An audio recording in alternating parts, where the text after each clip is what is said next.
দীর্ঘ 5 বছর প্রবাসে কাটানোর পর আমি দেশে ফিরলাম। দেশে ফেরার পর আমার পরিবার অনেকটা জাঁকজমক করে আমাকে বিয়ে করালো। বিয়ের পর বাসর ঘরে ঢুকতেই বউ সালাম করে বলে উঠলো, আমার কাছে আসবেন না, আমি আপনার কাছে 36,000 টাকা পাই, আগে আমার টাকা পরিশোধ করুন। আমি চিন্তায় পড়ে গেলাম এবং তাকে বললাম, আমি তো মোহরানা পরিশোধ করেছি, আবার কিসের টাকা? স্ত্রী বলে উঠলো, মোহরানা বাদিও এটা আমার আলাদা পাওনা টাকা। তারপর আমি তাকে বললাম, আজকে তো আমাদের বিয়ে হলো, আগে তো আমাদের পরিচয় ছিল না। তারপর আমি তাকে আবার বললাম, আমি তো আপনার কাছে কোনো টাকা ধার নিইনি। তারপর আমার স্ত্রী আমাকে বলল, আমি আপনাকে ছাড়া 36টা ঈদ একা কাটিয়েছি, প্রতি ঈদের সালামি 1,000 টাকা করে। তারপর সে বলল, টোটাল হয়েছে 36,000 টাকা, আগে আমার সালামি পরিশোধ করুন।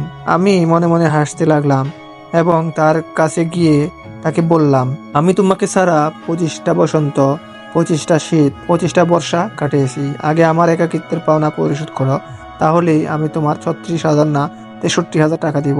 এই বলে হেসে দিলাম। বন্ধুরা, মজার মজার ভিডিও পেতে অবশ্যই আমার ফেসবুক পেজটি ফলো দিয়ে দিবেন এবং আমার ইউটিউব চ্যানেলটি সাবস্ক্রাইব করে দিবেন। ধন্যবাদ সবাইকে।